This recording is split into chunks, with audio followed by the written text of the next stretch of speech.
Cette conférence ne va pas porter du tout sur la psychanalyse, ni sur les débats actuels concernant les affrontements autour de cette discipline, mais sur Freud. Et pas sur Freud, vraiment Freud, mais sur des questions d'historiographie. Freud, mémoire et histoire, c'est-à-dire cette conférence va porter sur les différentes manières aujourd'hui d'écrire une vie de Freud. L'historiographie, c'est une conférence sur l'historiographie, rassurez-vous, pas trop spécialisée, mais tout de même qui fait écho à des débats qui ne sont pas ceux de la validité ou non de la psychanalyse, mais des débats d'historiens qui sont très importants, parce que comme pour d'autres disciplines, comme pour d'autres domaines, on en est aujourd'hui à des querelles et des discussions autour de la manière d'écrire l'histoire de la psychanalyse ou l'histoire de Freud ou les histoires partielles. On est en pleine période d'historiographie, et comme j'ai écrit en effet cette biographie de Freud l'année dernière, et que c'est à ce moment-là que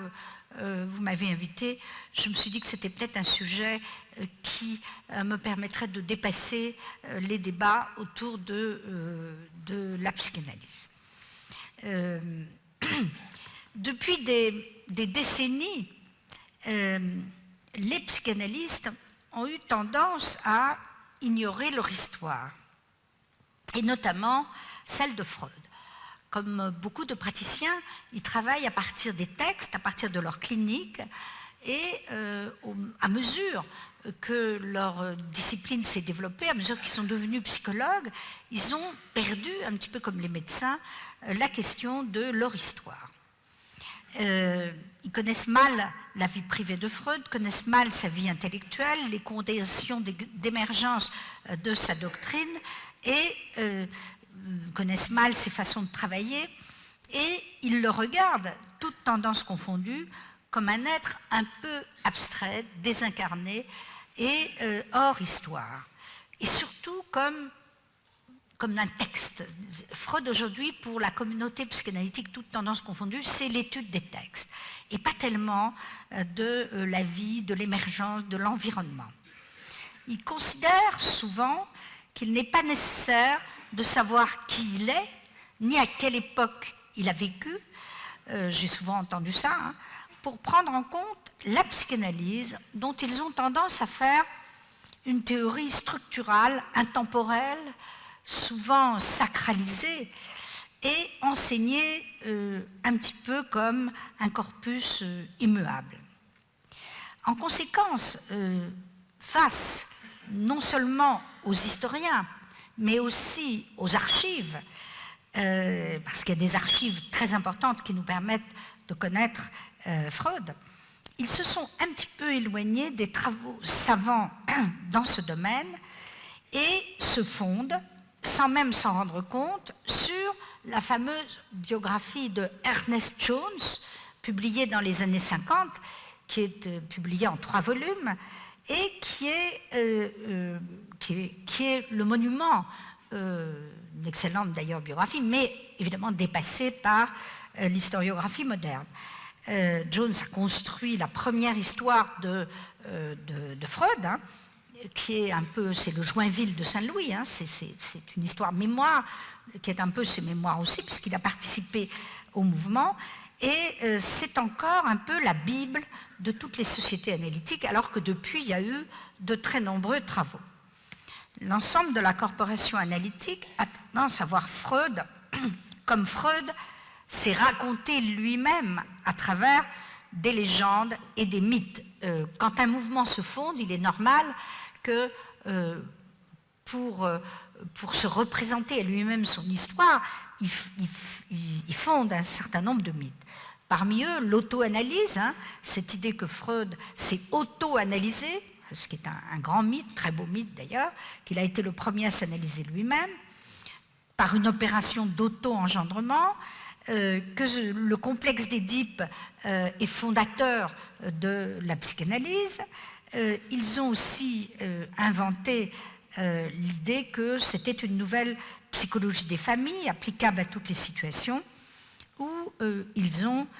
imaginé, évidemment, que l'histoire de la psychanalyse et l'histoire de Freud étaient exclusivement familiales. Par ailleurs, la métapsychologie, c'est-à-dire la tentative par Freud de donner une construction métaphysique, une construction doctrinale à l'ensemble de sa psychologie, ils ont tendance à la considérer comme quelque chose d'immuable. Or, on sait, par exemple, que Freud n'a jamais réussi à la construire. Et enfin, autre lieu de légende et de mythe fondateur, c'est l'histoire des fameux grands cas de Freud, il y en a 5, publiés de son vivant, commentés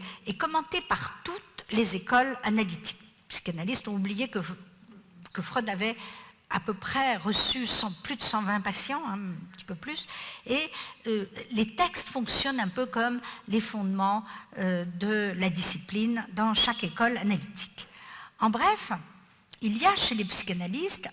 une volonté de penser l'histoire de Freud en des termes psychanalytiques. Autrement dit, on applique les principes de la psychanalyse à Freud lui-même. Or, il me semble qu'aujourd'hui, une communauté qui ne parvient pas à regarder son histoire est condamnée à ne pas renouveler sa conceptualité. Elle l'a renouvelée pendant très longtemps, mais on est aujourd'hui à une époque où la pensée de l'histoire est devenue fondamentale pour repenser la clinique. Et donc, si on ne repense pas cette histoire, je pense que la difficulté va être ne pourra pas repenser vraiment la clinique, notamment puisque nous vivons, monsieur l'a évoqué tout à l'heure, une époque où cette discipline est très critiquée et où beaucoup de psychanalystes sont un peu marginalisés par des institutions psychiatriques ou psychologiques. Et j'ai pu constater, en décidant, ça a été une décision complexe pour moi, de rédiger la première biographie de Freud par un auteur français. C'est la première fois qu'un auteur français, je m'y suis mis il y a 4 ans, c'est la première fois qu'un auteur français rédige une biographie de Freud. Ça paraît étrange, mais c'est jamais arrivé. Il n'y a eu que des essais, beaucoup d'essais biographiques, mais pas une biographie historique au sens plein du terme. Et d'ailleurs, j'ai pu constater qu'aucun psychanalyste français n'était allé aux archives Freud, les fameuses archives Sigmund Freud qui se trouvent à la bibliothèque du Congrès de Washington, qui ont été accumulées pendant des années, depuis les années 50, et où il y a énormément de documents qui permettent de renouveler le regard qu'on peut poser sur Freud. La dernière biographie, je vais y revenir, qui avait été écrite sur Freud dans les règles canoniques de l'histoire, c'était celle de Peter Gay, il y a 25 ans, qui est donc un auteur américain, et je pensais qu'il fallait renouveler entièrement le regard. Et il me semble que la meilleure manière de retourner à Freud aujourd'hui, meilleure manière de le penser, de le réinventer, c'est de l'immerger dans l'histoire. Retourner à des faits, plus qu'à des légendes, quitte à déconstruire les légendes, quitte à les expliquer, à expliquer leur sens, et retourner à l'époque qui fut la sienne pour comprendre son environnement, c'est-à-dire la fin du XIXe siècle, la Belle Époque, la Première Guerre mondiale, la fin des empires centraux, la constitution d'un mouvement de combattants pour une cause. Il y a un côté missionnaire chez les premiers psychanalystes, c'est un mouvement messianique qui veut conquérir le monde, changer l'homme, et puis la fin de l'Europe et l'anéantissement par le nazisme du monde germanophone. Je vous rappelle que Freud est né en 1856, qu'il est mort en 1939, et que donc il a vécu la fin d'un monde, la fin du XIXe siècle, puis la fin de la Belle Époque avec la guerre de 14 et ensuite la montée du fascisme. Donc une époque très très lourde qui s'est achevée naturellement par l'anéantissement du monde germanophone, et donc de la psychanalyse telle que l'avait conçue Freud.